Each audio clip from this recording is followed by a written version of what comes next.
I am going to start by extending my gratitude to each of you. I did that at our last session, and I must repeat it because it's so important. I am grateful to you and all of the work that you're doing to keep children safe and keep our communities safe in each of your counties, your prospective regions.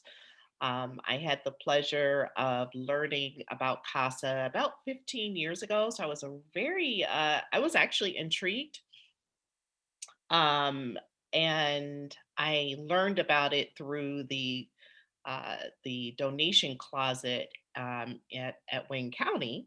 And so I donated some of my children's things. And then I kept asking questions like, wow, well, who are these children? What is going on? How do you do this? And so, long story short, through my relationship that I've had through Wayne County Circuit Court, as a consultant for some time. Uh, I've learned more and more about CASA, and then I had the pleasure of meeting Patty, and we were connected, and I was able to volunteer my time by helping to lend ideas to her finance plan, and that relationship has just been ongoing. I am it really makes me feel good to actually give to such a incredible organization. So thank you for making time out to listen today.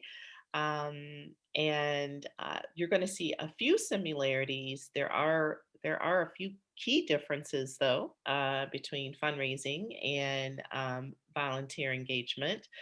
But I am going to start with I'll start with just a personal story. Um, I work for the Detroit Area Agency on Aging. I have been a political fundraiser for 12 years. I have pulled myself out of the political arena because I needed to spend more time with my girls over the past 5 years, getting them into college, getting them through high school, and then into college. So, as Jane had shared, I'm actually in DC with my daughter now. We just moved her here for school.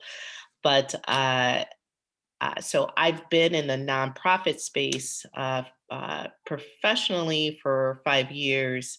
Um, but I have, I'm definitely volunteerism has been a part of my life since I can remember. So since the beginning of time, and I will share one other thing about myself personally. I am so while I am a very giving person, I do sort of I sort of have a chip on my shoulder with friends or family members that aren't out there volunteering, giving just a little bit of their time to someone else or to a cause. So I tend to question when I have friends or family that aren't. I'm like, well, okay, okay, well, what else are you doing? They're like, huh? So I'm that person that always asks why and then lends different opportunities that people can get engaged in. So so to start, we're going to stay on the first slide. Oh, Uh, okay. I had to write, well, I chose to write a business plan when I started my business. And I have two girls, Maya Rose and Brooke Trinity. And that's the name of my business, Rose Trinity. I took their middle names. But I started that business.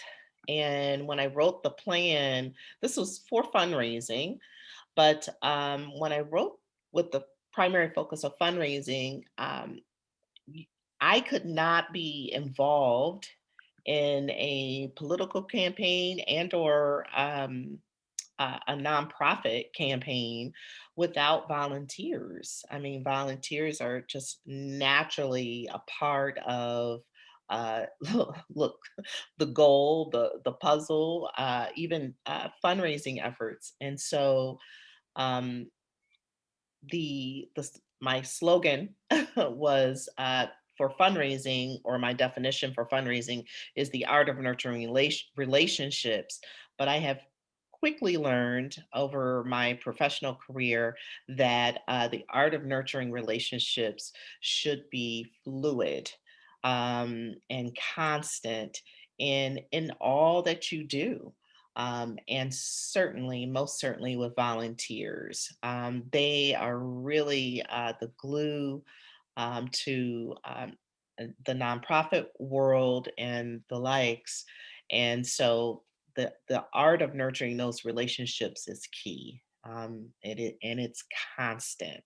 It Mhm. is constant. So let's go to the first slide or second slide, and then I'll share a story. So I like to lead when I meet a volunteer that's currently engaged in an organization, or someone that is a really good prospect or good I see as a good fit. I like to lead with my heart, and I am actually going to say and love, because it's so important to ensure that volunteers feel special.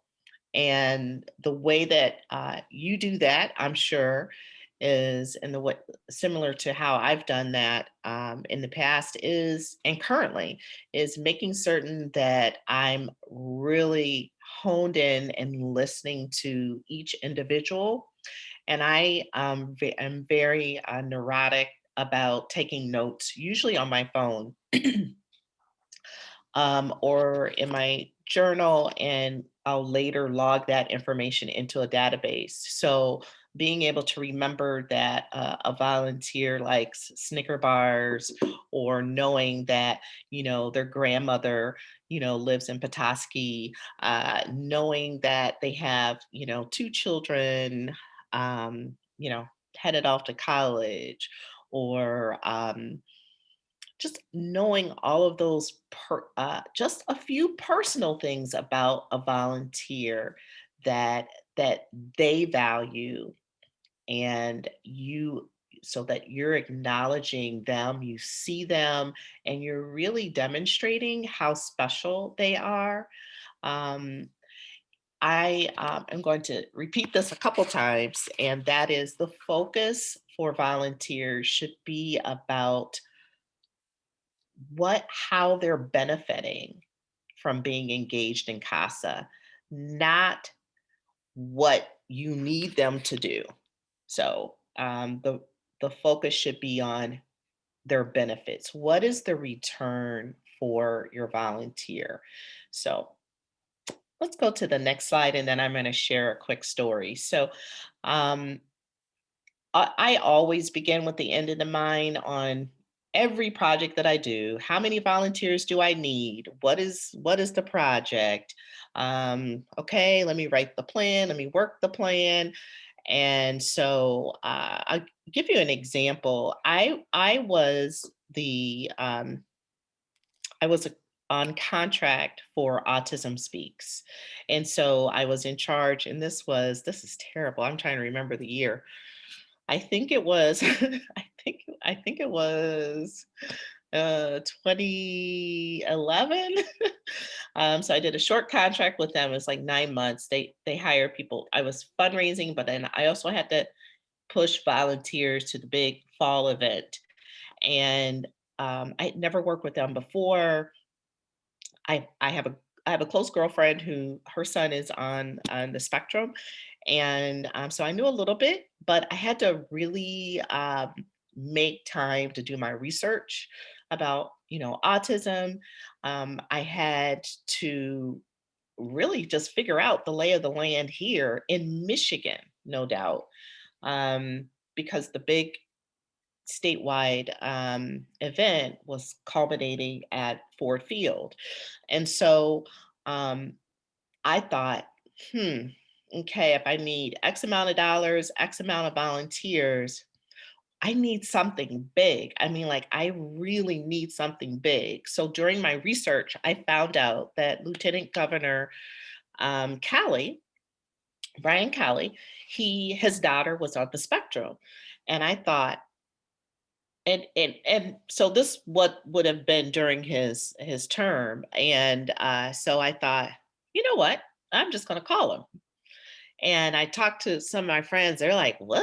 That's not going to happen." And I said, "You know what? Let's see." So I called the office. I gave my name and title, and then they did ask if I could send a formal email request through the website. I did that, and I got a response the same day. They asked me when, what was my availability on the following dates. I took the earliest, and I had a meeting with him within a week. And I went to Lansing. So I drove to Lansing and showed up, and said, "Mr. Calley, I'm very important, just as important as you. We have children's lives are at stake, and here's what I have in mind."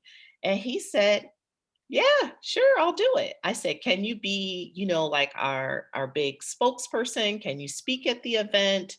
Can I use your name? Um, I'm thinking I'd like to host something here in Lansing, something convenient for you, a press conference." They had never had a press conference before.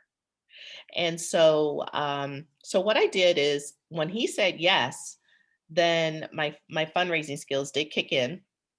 And as I shared with Jane, I knew who his largest donor was, and I'll share the name because there's a building named after him in Lansing. So the tallest building in Lansing is called Bogie Towers, and so I knew Mr. Bogie because, well, I stalked him. I hunted him down at a conference, and like literally, I was like, someone said, "That's Mr. Boji." I was like, "Oh my gosh, I've never seen him before," but oh, and I stopped him and said, "Hi, I'm DiAnna." He said, "And," so we did chat, and so he was like, "Gosh, you seem sort of." He actually said, "You're mighty aggressive." I've never had a fundraiser stop me on the sidewalk before, and so we chuckled, but very memorable conversation and moment. So Mr. Boji never forgot me. So I went back to him and said, "Oh, hi, emailed him and said, Mr. Boji, I had a meeting with Lieutenant Governor Calley, and he is super excited to lead our upcoming event for Autism Speaks. And we would love for you to be a part of this." He he contacted me immediately because he knew, how fancy the LG was. And he was like, "Oh, Miss Solomon, what can I do for you?" And I said, "Oh, I think we need to host a press conference, and you have such a lovely building in Lansing." He said, "Oh, that's perfect. I just finished the tower. It's renovated, but I'll host you." He hosted a press conference. His wife was there. Lieutenant Governor Calley and his wife were there. It made the news. And so literally I kept looping that footage to all the potential volunteers, all the current volunteers, anyone who would listen.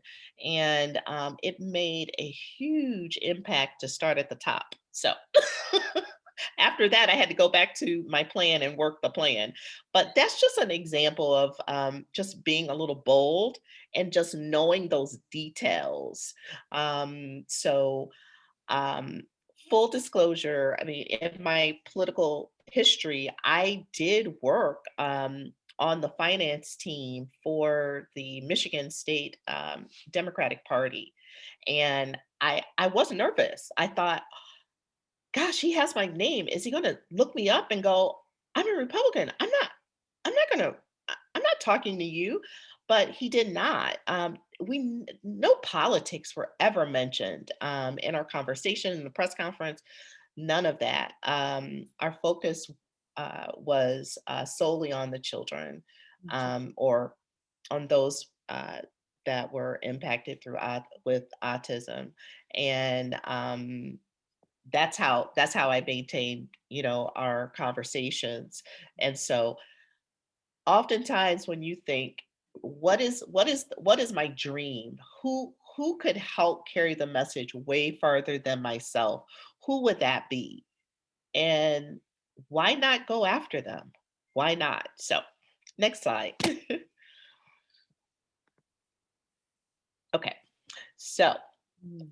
um, I know each of you has a plan, um, and these are just my own personal.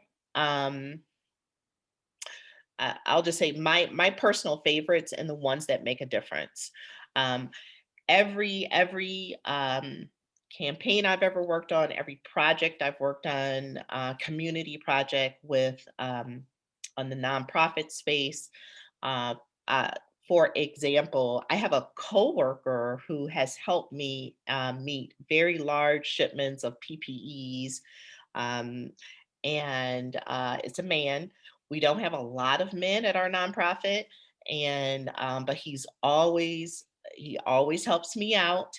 And we received a crazy donation of adult diapers, 13 pallets. Now I was like, "Oh, thank you." Now, what am I going to do? How am I going to receive 13 pallets of adult diapers? I knew the benefit of being able to get these two seniors in need, but doggone it. So I had to get volunteers in. Obviously, there were some donuts and a lunch involved. But for that one person, honestly, my coworker who is constantly there for me, it popped up on my email today because we just did it the first week of January, and he's consistently helped. I sent him a $20 Grubhub gift card because I said, Rick, I mean, I know I cannot,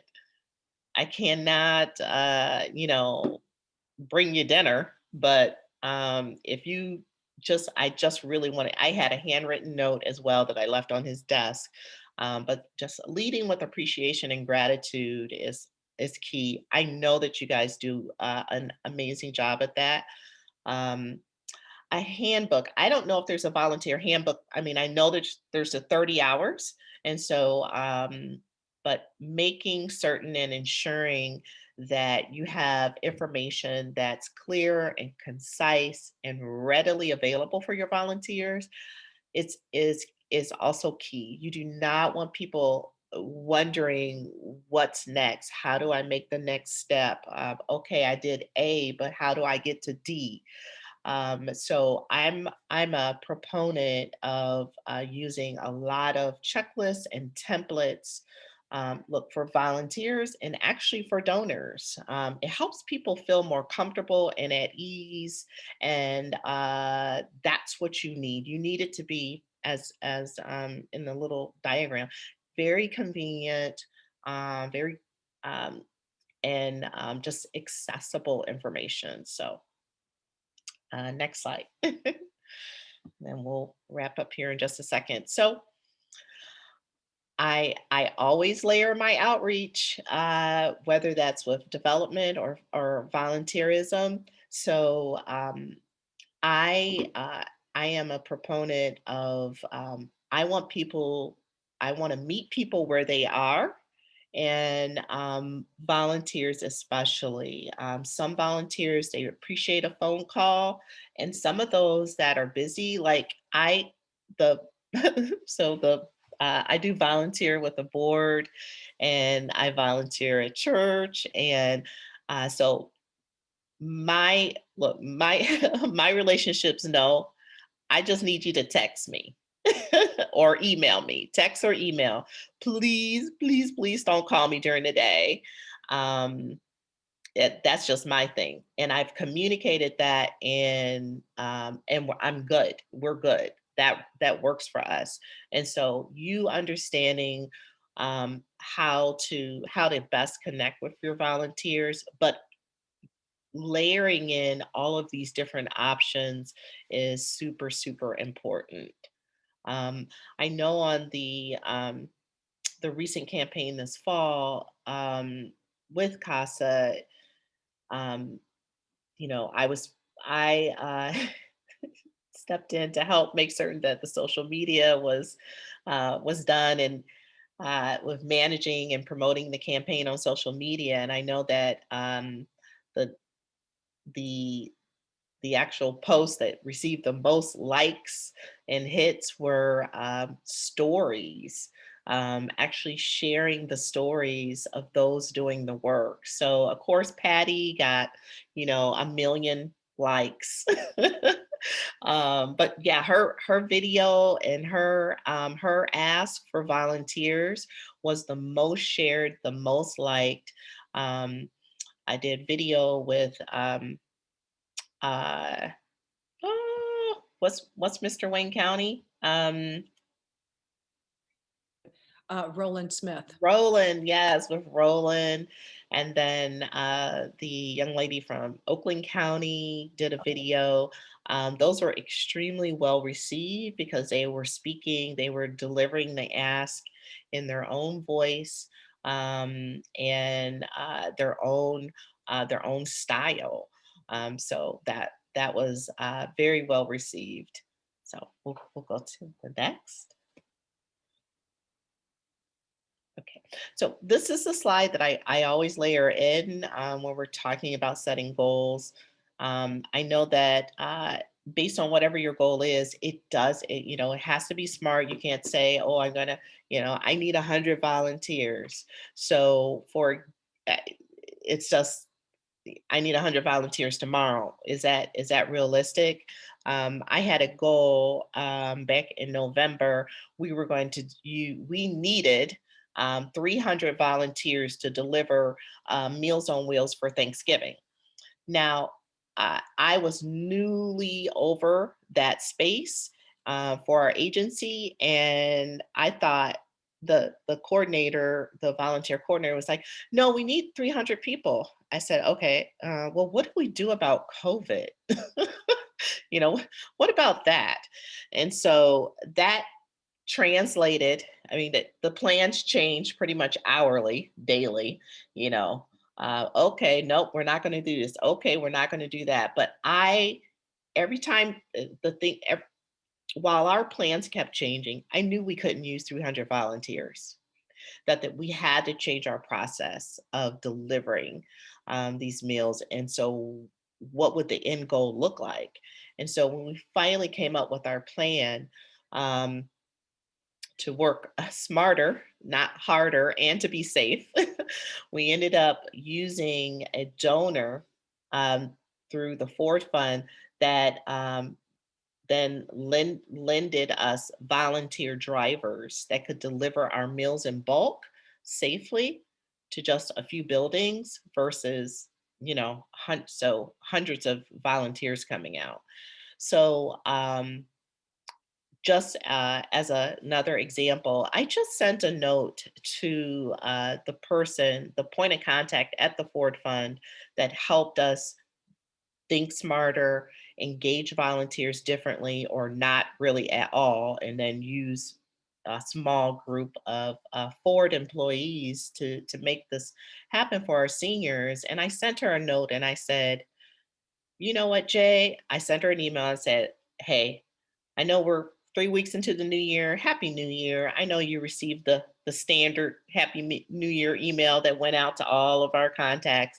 I said, but I really want to thank you for helping us come up with the right plan and template to really execute Thanksgiving Meals on Wheels, because I was able to do that again for Christmas with another donor and use volunteers through DTE. So I know DTE has a big volunteer hub, and I don't know if you guys have capitalized on that, but they have a CARES program where they lend volunteers. So I was very specific in my gratitude and appreciation, because I was grateful.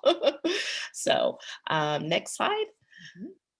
We're almost at the end.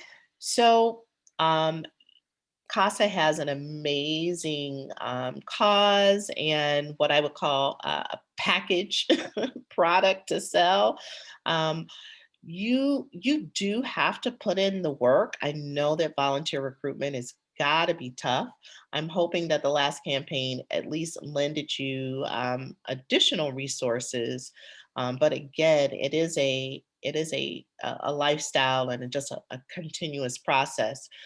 So when you are recruiting, I mean, certainly you have your base. Starting at your base and your core, meaning the volunteers that you currently have, friends and family, and then working your way out is so important to capture those stories so that they can carry the message themselves, to show people why they're doing what they do. I do believe it's important to highlight volunteers, and profile them so that people can see themselves in who's doing the work now. So, for example, highlighting a volunteer would just include, certainly a photograph or a statement, but noting what their background is. Are they older? Are they younger? Do they live in this city? Do they live in that city? Um, maybe what their full time job is, noting that they do have kids or they have other responsibilities. I know everyone says, "Oh, I don't have time. I don't have time," and doing your best to develop volunteers. We'll just say pro- a little at a time, meaning I may need a volunteer for example, next week, I need volunteers to help me with these 13 pallets. They arrived. I physically helped unload them. And but now I need volunteers outside of our agency to physically come and help me take all this stuff out for a huge community drive up and pick up. And so um I am going to be very specific about what time I need them to be there, exactly what that I need them to do. And this, honestly, this is the beginning, right? So these are new volunteers that are coming in next week, and they're with Target. And so this, I really have to showcase my efficiency and being able to just create more of a seamless experience so that they in turn see the benefit and feel the benefit of, because when those seniors pull up and they give them what they pulled up for, the seniors will naturally tell the story in a matter of 20 seconds, 30 seconds, and it may be for a minute or two, from their cars. And so that's taken care of, but I've got to do all the other work. And so that's why just having these established systems, I'm imagining that you have that in place through CASA. So we'll wrap up with the next slide here. Okay. Yes. So focus on the benefits, not your needs. Be specific, take your time, and develop those relationships. Um, no need to rush into relationships. So even though I'm pretty bold and I will pick up the phone and call someone's office, um, I I I really do pride myself on taking my time to develop a relationship. I'm not just slamming, someone with the ask of, "Hey, I need this." So my camera's on. Are you on it? Okay. See your bonnet. Okay. Okay, that's the other daughter. Okay. Uh, as I wrap up here, building a database is going to be key. You really need to make certain that you and ensure that you're collecting Very specific information and enough information, a full name, email, phone, address, um, fun facts, and then your own personal notes, about that individual. It is difficult to keep up with this. It is, but I think in your space, it'll the return, it will be great. So next. Okay. So we're at the end here, and I will close with just a quick story. I know personally, again, I have volunteered in a lot of different spaces, and receiving an email, a text, a handwritten thank you note has really, really meant the world to me, just personally speaking. I always ensure that my kids say that I make them do it, but my girls now, uh, what, 19 and 20, are experts at volunteering, and it I mean, you do have to have a just a heart for it, and most of us do.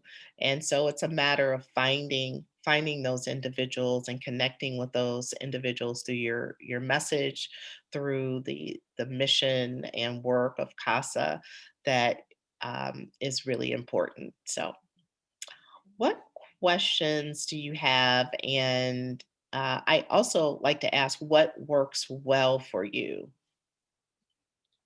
So if this is a good space to share that and collaborate on what's working well. Well, I definitely think so. And feel free. We have a group that I think we can go off, unmute.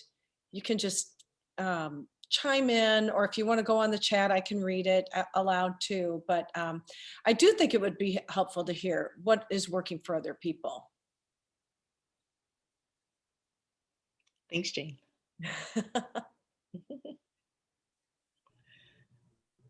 Does Um, everyone have enough volunteers?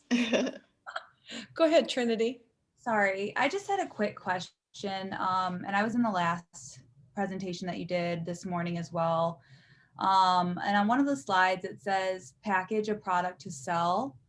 Could you kind of give us just an example of how you sort of pitch that to a volunteer or a fundraiser or just somebody you're talking to, like an actual concrete example of what you say to them, how you package your presentation, of asking them to volunteer or to donate? Yeah. So what I mean by packaging a product to sell, I mean that's very a sales Oh like yeah, I'm in statement. sales. Sorry. No, it's fine. I mean I look, I'm in sales. Yeah, you are. Yeah, So for sure. So, for example, with the agency that I'm with now, we serve older adults, those that are 60 and up. And so, when I'm packaging my pitch, I let people know very specifically not only what we do and where we do it. I let them know that we serve all 9 cities within our region, and I do share that while AAA's, area agencies on aging, while we are state and federally funded, similar to CASA, we still have a need. There's a gap on Meals on Wheels. They're not available. On Meals on Wheels are not funded on the weekends and or holidays, and thus we have a grassroots effort of volunteers and private donors to help fill that gap. So I speak to that. I do lead with. I know I lead with how our organization has made an impact in the lives of seniors, whether that's meeting them at the front lines of nutrition with food, providing emergency resources, mini refrigerators, a microwave, Mm. um, uh, medical equipment. I do my best to also remind donors and volunteers of, again, the benefit of how are your parents doing. We all have parents have or had at some point. We have aunts and uncles, we have cousins, friends that are older adults. How are they doing? And so I draw a picture for them showing the benefit of how our services are caring for the community. And what does that impact look like? Certainly, I have an impact graph that I developed um, during the fall, demonstrating, highlighting the first 6 months of COVID and our impact. How many meals we served, how many people we actually seniors we actually impacted. We had to pivot. And I think it's important to talk about what type of pivot you've made during COVID.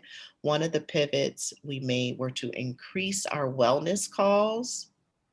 So obviously the in-person is little to none. And so what have you done? Um, the last or the last thing that I personally lead with or share is my personal story. I have the title of development or director of fund development and communications, and I am over volunteers as well. So I have a volunteer coordinator, but I speak to my personal stories because I am personally and have always been committed to leading by example. So I tell people that I've been to the homes of roughly 100 seniors last year. And what that looked like, people are like, oh, you did? I said, yeah. So what that looked like is I went to the porch, I delivered masks, I delivered some supplies. And some people ask, well, why would you do that?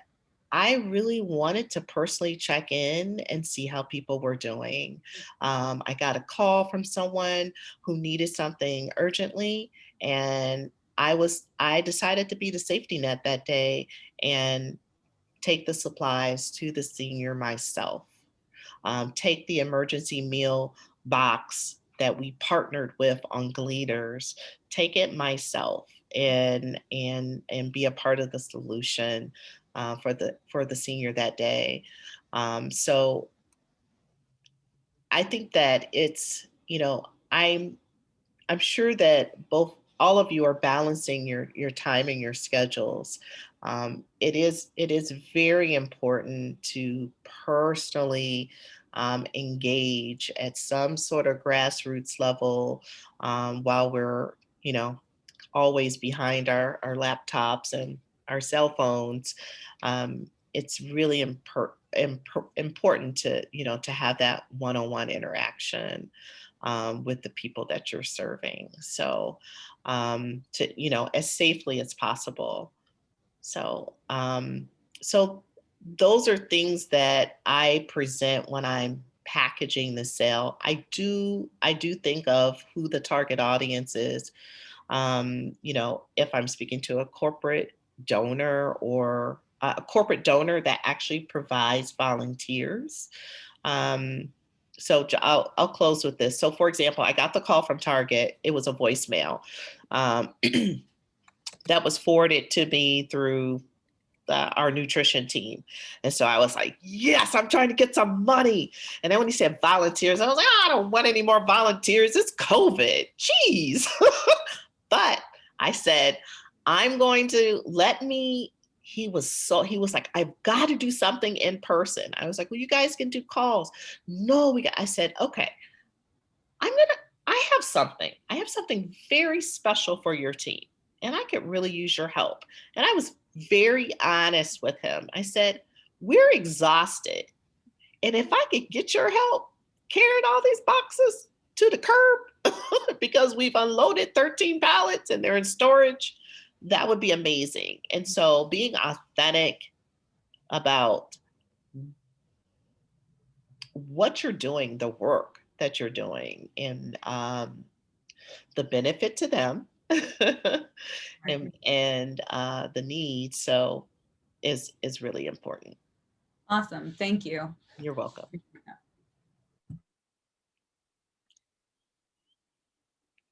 What else Anyone out there, else? folks? Just unmute and let it rip.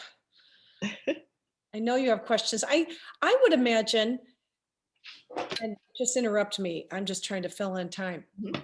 I would imagine that for a lot of you, it's really hard to even know how to start. Like, for instance, when I became a CASA volunteer in Grand Traverse County, it was, I saw an ad in the paper and they were going to be at like they were going to be present at some sort of a volunteer um, fair.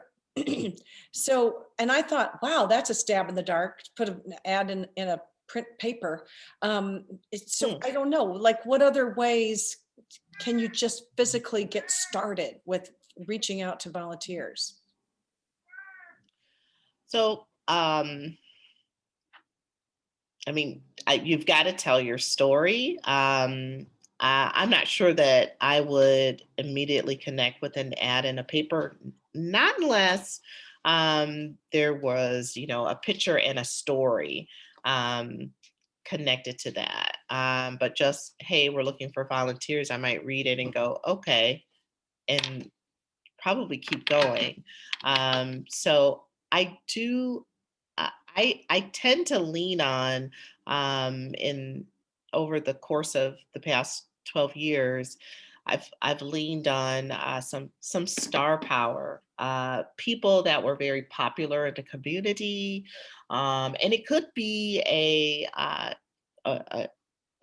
one of the ladies I spoke to 2 weeks ago.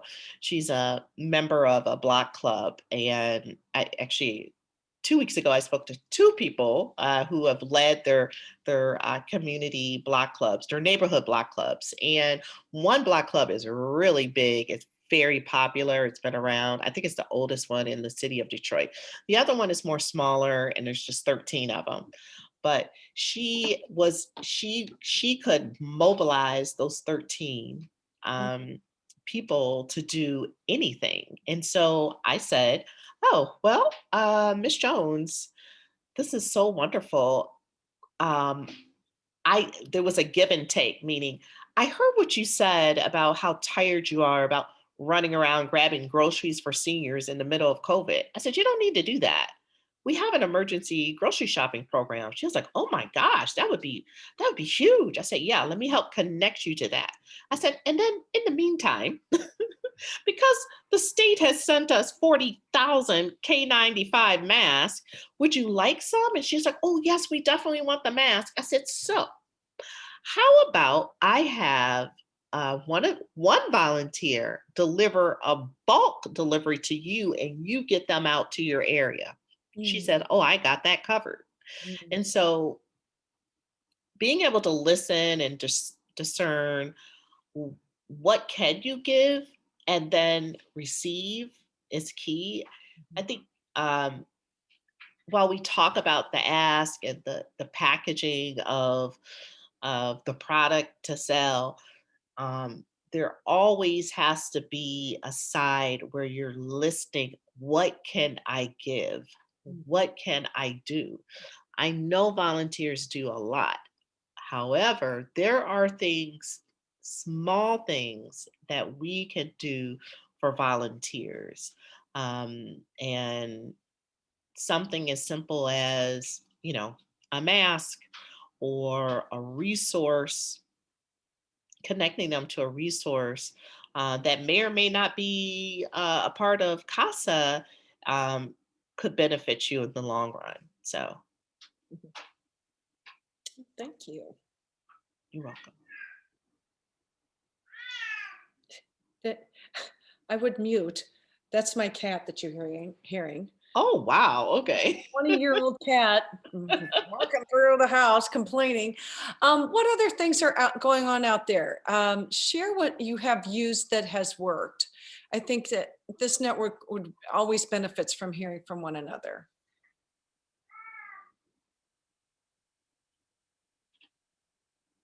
I think I know something that doesn't work. Volunteers that just sort of drop off. They're like, they help you out once or twice, and then, I mean, do you have that, volunteers that go through the whole process of 30 hours and then they sort of fizzle out, or they have a bad experience? Yeah, I'm seeing Jen Weber is nodding. I know that the group that I trained with, and Kathy just unmuted, the group I trained with, there were 13 of us went through 30 hours of training and only 2 of us became CASA volunteers. Oh But my. many of them, but in talking with other people, they were like, well, this was good information and I think I will use it in other volunteer opportunities. So Kathy, what were you going to offer? Um, some of the things that have worked, I know some of our advocate supervisors have went into what we found that churches so far have not worked, but we have Xavier. I know Xavier, he's part of our team too. And I know that's something he's been working on.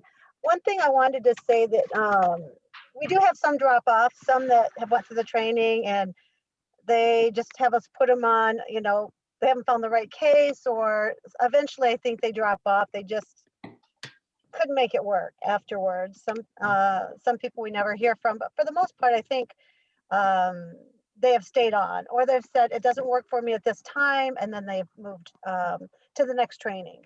And then Xavier may be able to speak more to that because he's a supervisor. I'm in the development end of it. But a couple of things on the development end that we've used that worked. A year ago, last winter, we still had in-person training, and I guess it was in fall, and we just happened to do a press release. And one of our volunteers, she works for the state, but she wanted to do more. And we asked if we could use some of her. We do a volunteer spotlight monthly.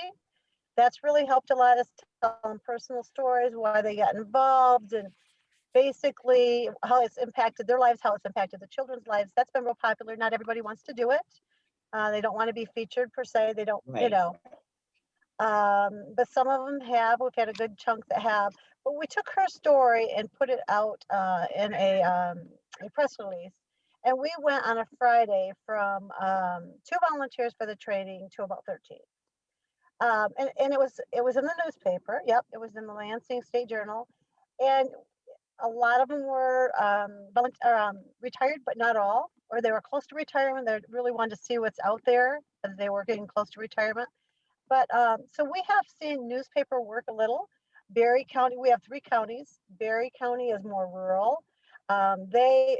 We've really pulled them in from the newspaper. Are there like local reminders or whatever they call them? That hasn't worked for Eaton and Ingham because they're more urban area. But that's the only feedback we have as far as recruiting on my end since I've been here, and then what we do to feature our volunteers. And that has brought a few people in, not a lot. But it gives back to them. It shares their story, and they do share it with their friends and their acquaintances. And we have got a couple from there, but not a lot. Excellent. That's good. So, I mean, that's a true testimony of layering your Right. efforts. I mean, Right. the news, the stories, Right. probably a little bit of social media, email marketing, Yes. press. We do social um, media. Yeah. Probably 4 times a year we hit it, and then we continue as we get closer. We'll continue to hit it again. A volunteer. I tied it into Martin Luther King Day because Oh, right. I have for the last couple of years, and I don't usually hear the end, or I'm not the receiver of who they call, so I don't really know how many are gained from that per se. Definitely a question to ask at a staff meeting. Okay. But yeah. Okay. Yeah, we had so the lieutenant governor came out, and we'll just say between us, I got a call. I mean, I've had the pleasure of knowing Garland Gilchrist well before he was a governor or lieutenant governor. And at one point we were on opposite campaigns. So we were quote unquote rivals, but not really. So, but I got a call from one of his staff members and they said, DiAnna, we need some seniors. We're trying to do something on MLK Day with seniors. And I said, I'm taking the day off. And so we sort of laughed. They're like, well, what about Meals on Wheels? I said, oh my gosh, let me check and see. So that the give and take happened. I said, we do have one of our oldest senior centers, St. Pat's in Cass Corridor / Midtown. They're going to be out there serving meals. And but I said, if he shows up there, he's got to go to work. And they said, oh no, Garland, he'll do it. So I was really laughing inside. Oh, I know they put him to work. I have been there even during COVID. I said, so listen, it's going to be indoor, outdoor. He's going to be lifting boxes. I said, they will run him ragged. And so they agreed to doing it. And I'm going to try to push that story even more so that people can see that he did that. But I'm going to make a note now. I don't know what the LG can do for CASA, but if he hasn't volunteered for CASA before, let's make him aware of how to do it. So, so I do know his, we'll just say the community person or whatever. He helps to set the schedule for community engagement. And so I can make certain that his representative knows how to support CASA. If I just need to know specifically what, if you had the LG come out, what would you have him do? And so I think that's a great, it's so important to have our top elected officials to really understand the kind of work we're doing out here. So that's something I'm going to ask of you guys. If you could send that to me, someone could send that to me, that would be helpful. And then I'll share that because I still have to do a follow-up with the office. And I can say, so you did seniors this time, how about children next time? And here's a few people you can talk to and places you can go. Yeah, folks, send that to me and I'll compile it and send it on to DiAnna. And I'll also get with Patty and, from a Michigan CASA standpoint too. We'll get that to you, DiAnna. Thank you. Oh, wonderful. Awesome. What else is out there? Looking for a way to start, looking for what to do that's effective in COVID. It's so important to let volunteers know that you're staying safe and that you can keep them safe. So how was someone going to share something? I was going to say for recruitment wise, what we during COVID, I can speak to that and obviously pre-COVID, but we have a couple little descriptions. So just to give a little background, I'm a court-based program. So I am very fortunate that I don't have to worry about fundraising. But recruitment wise, we use, I think it's Volunteer Match and Mentor Connect, I believe are the two big ones we use, where CASA, as well as our other volunteering opportunities with the court, descriptions are on there. And I've gotten a ton of response from that. Now, I will say that I preface that with, at this point, I haven't gone as far as like doing background checks on some of these folks yet because of the situation we're in. However, the response I've gotten has been really I'm amazed at how many people I've gotten from that. And what I end up usually doing is somebody, they'll read the little description and then I get notified that they're interested. So then I send a more detailed description of CASA. And then I say, if this is still something you want to do, let's schedule time to have a personal phone call. so that they know upfront what the commitment is. And then I always plug the other opportunities we have with the court as well. So if then they decide like, okay, maybe CASA isn't for me, but maybe something else might be, that's a more less commitment than CASA.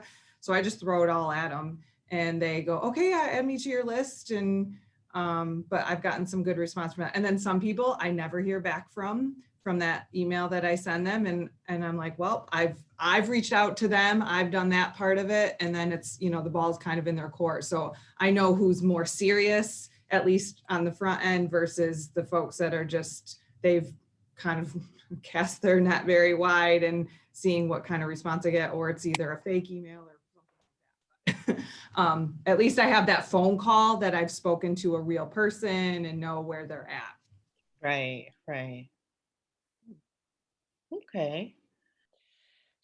Maybe time for one last quick question before we have to let DiAnna go. She's got a daughter that needs to move into it. Her new college life. Trying to remember what that was like. Right. And this is, so the daughter is Brooke Trinity. I see you there, Trinity. I don't think I've met a Trinity. Did you say that was her middle name? That's her middle name. Yeah, I'm starting to hear it more. I was like the only Trinity for all my life. And now I'm starting to hear it with little kids. And it's very odd to me. I heard it in like a restaurant the other day, like somebody said Trinity. And I'm so used to being the only one that I was like, who has my name? Like I was like almost like mad. But I can't be mad. I guess it's not only my name, but yeah, it's kind of cool. It's getting more popular. So good luck Right. to your daughter. Thank you. Thank you. I do want to add another group that I certainly have reached out to them for financial support, and that's the labor unions. But nowadays, I am very focused on them for volunteer work because they have large populations of retired folks, and I think I think it's just a matter of reaching out and making the ask, presenting an opportunity, and so there are labor groups. I mean, everywhere. I just had a group of retired. Um, they do like telephone pole something. I don't know.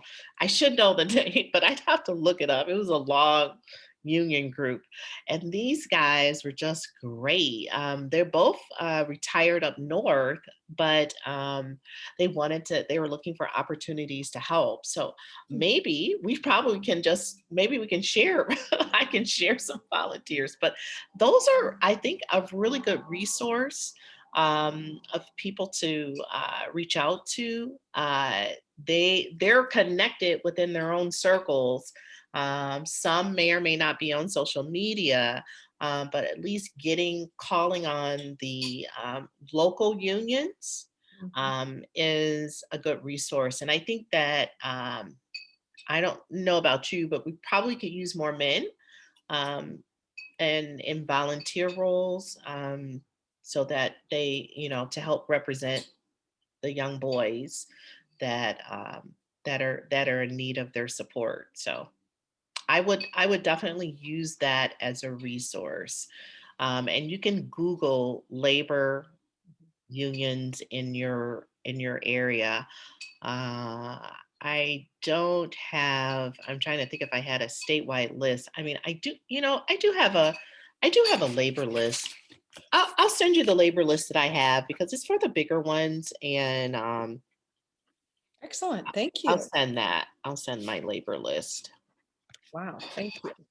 Well, you have just been a wealth of information, both in how to find funds and find people and connect. And I think the message that rings true to me is take your time. It's okay if it takes time, Right. and nurture those relationships. And I know that this is a group that does a great job with that. So I don't have to tell them that, but it's something to keep in the back of your head, that it's just going to take some time. And it'd be nice if we could just call one person and get 25 new volunteers. But thank you so much.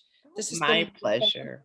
and I want to thank everyone who attended. I know people are popping off to other meetings, Yeah. but really appreciate it. Thank And you all.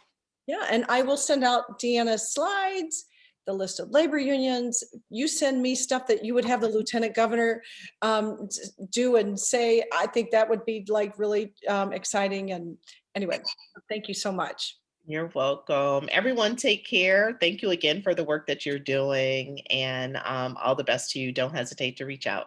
Okay? Thank you. All right. Thank you. Bye. Thanks, Jane. Oh, you're welcome.